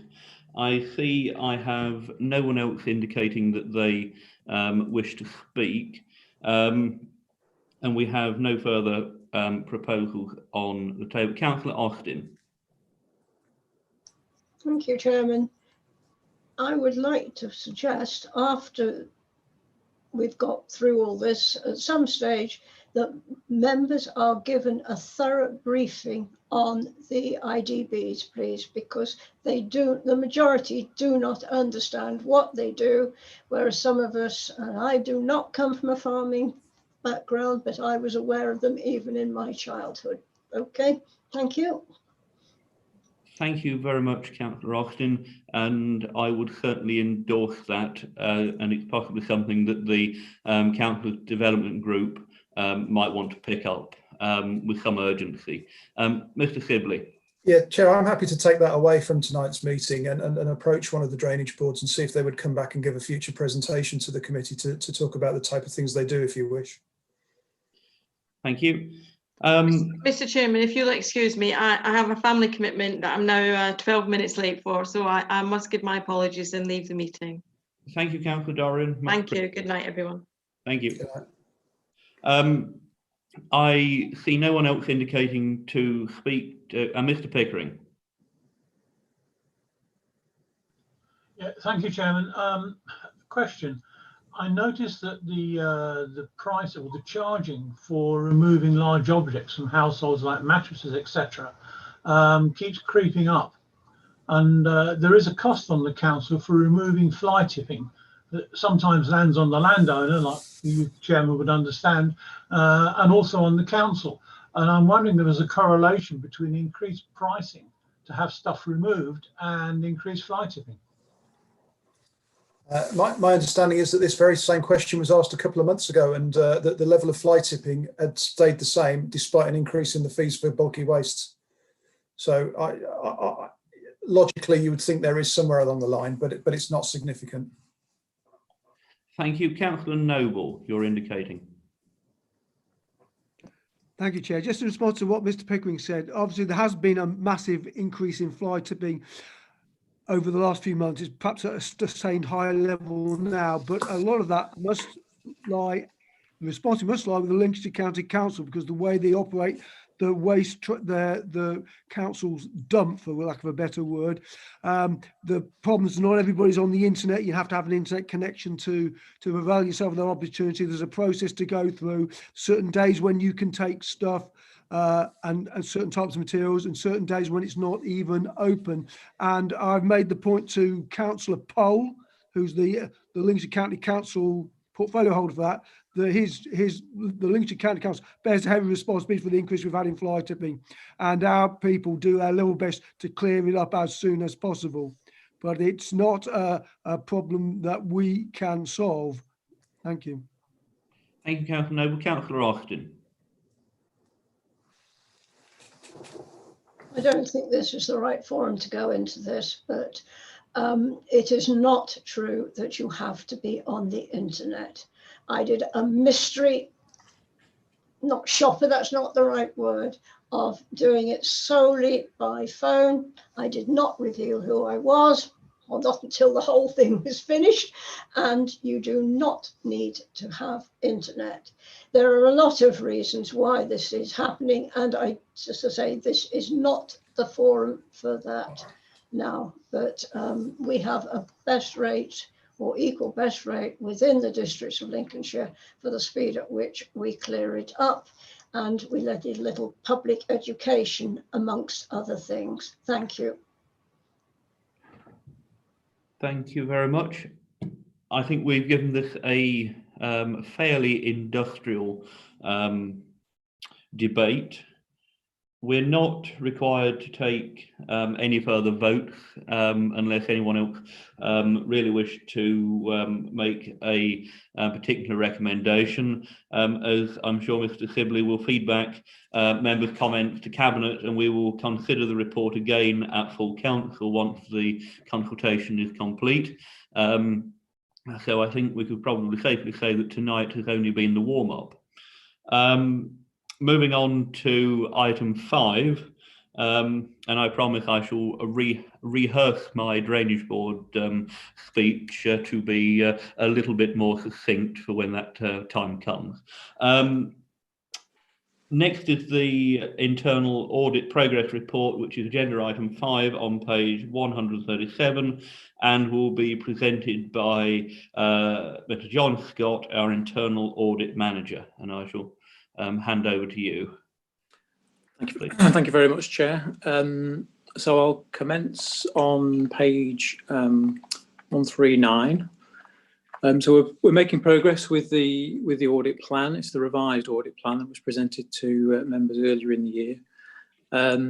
We're hoping that we're going to get it substantially complete by the end of March. We've got a couple of pieces of work that were completed recently and reported through to management. The first on page 140 was business rates, non-domestic rates. So that received a high assurance. Collections still satisfactory. There was obviously the impact of COVID, but with government support, that's assisted that, and liabilities was reduced. And there's also been quite a bit of work around, obviously, COVID payments, COVID grant payments, which have links to business rates as well. We also looked at the work on some post-payment assurance that officers have done on that too. On page 141, we did some consultancy work on the Alliance. So this focused on the Memorandum of Agreement, and we also looked at the LGA shared management arrangements for good practice. There were 1 or 2 clauses in the agreement that we've highlighted to management for review next time the MOA is due for review. And that's on the sort of principle of the 67-33% apportionment between ELDC and BBC.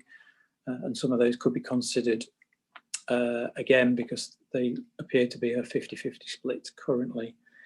We also identified some other points around the joint strategy board terms of reference, inclusion of DP data protection clauses, and there was a point raised about the insurance impact as well of the changes.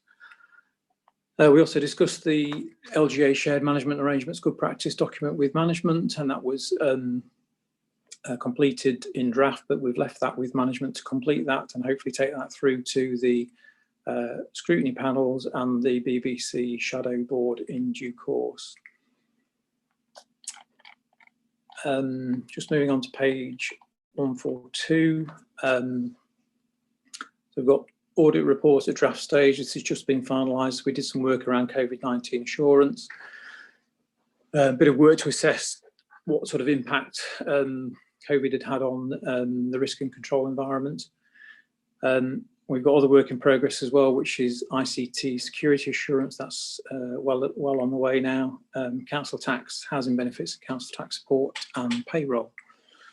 We've also got our other significant work on the go is the combined assurance. So that's when we're looking across different forms of assurance, from management, third party, performance, and internal audit, where we look across those assurances across the whole authority, and provide a sort of single assurance, and that culminates into a summary report for management and members, which provides an overview of areas that are working well and some areas that may require further attention. The findings of that report also feed into our 21-22 internal audit plan, which will be coming in March. Internal audit recommendations, again, the next update will be in March. On page 144, we just give a few areas where we're just providing a bit more information to the audit committee on one or two sort of topical areas. One was around a bit of a guide on COVID-19 for audit and risk committees, and we took that into account on our COVID work. The Redmond review, looking into the oversight of local audit in local authorities, maybe making a recommendation about a new regulatory body. Over the next page, the Financial Reporting Council did a audit quality inspection on local audit as well, and there were some improvements to be made across the piece, and there was a couple of responses there from Mazars in response to that. On page 146, SIPFA issued some guidance on the Head of Internal Audit's annual opinion. Because of COVID, many internal audit plans have been affected, and its guidance in terms of when we get to our annual internal audit report, how we might shape up the annual opinion, if there are any impacts on that. Also on page 147, the National Fraud Initiative issued their annual report last year, and there was also a couple of pieces on sort of recent public interest reports and section 114 notices. So I think picking up on some comments earlier, some authorities have obviously had more financial difficulties, and have issued section 114 notices. Over on page 151 is a summary of the audit plan for the rest of the year and where we are. So happy to take any questions from members. Thank you very much. Thank you very much, Mr. Scott. Do any members have any questions or comments they'd like to raise on this? Mr. Pickering, please. I'd just like to thank our internal auditors for struggling through a very difficult situation and doing the work they do.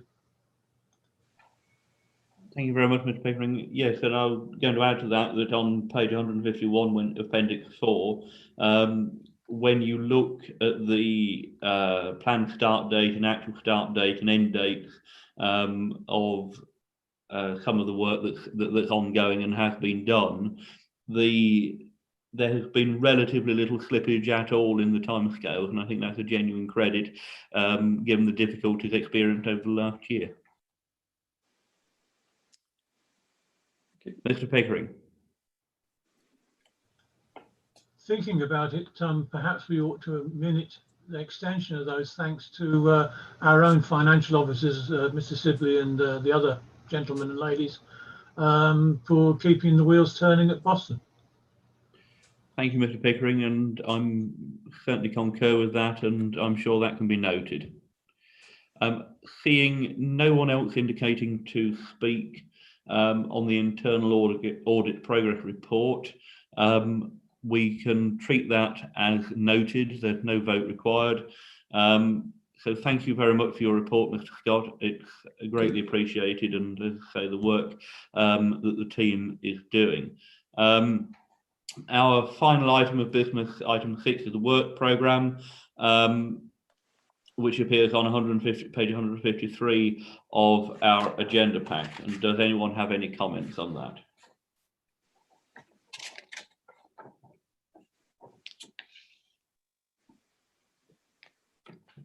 I'd simply add that it looks like we have a fairly packed agenda again on the 29th of March.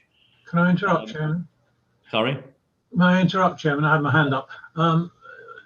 At what point do we think we will be considering a code of conduct? You took the words out of my mouth, Mr. Pickering. Sorry.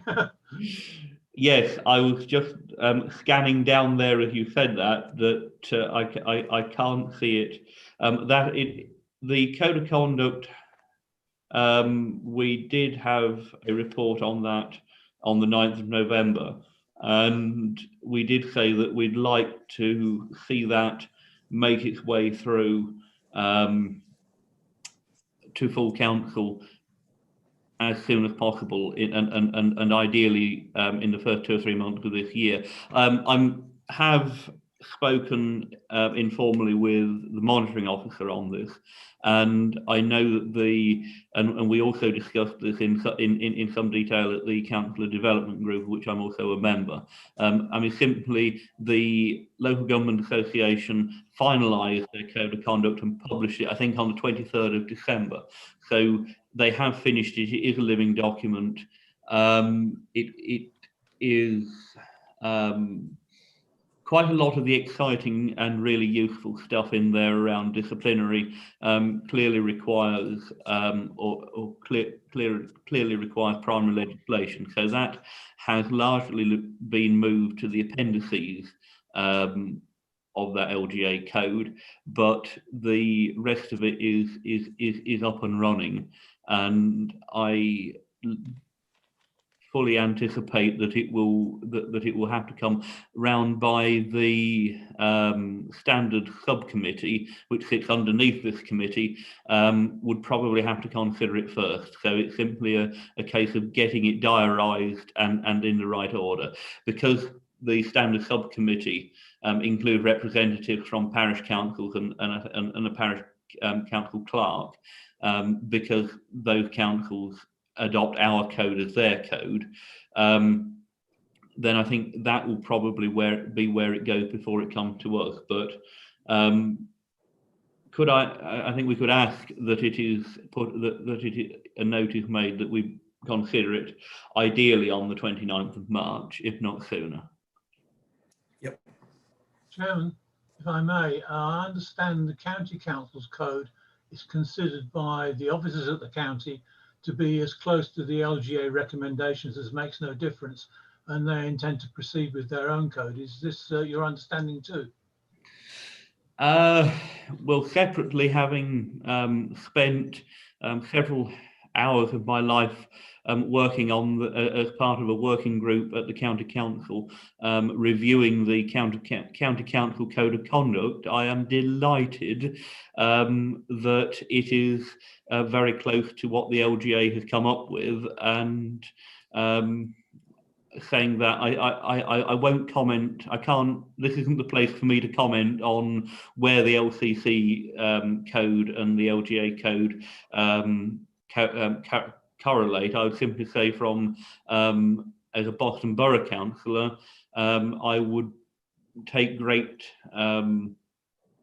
heart from us adopting the LGA code, and I think there is a great deal of merit in having simply one set of standards, one set of codes across the whole country, so that the dozens and dozens and dozens of councils that there are out there are not spending hours of their time and officers' time twiddling around and trying to perfect their own version when there's a perfectly good functioning one off the peg.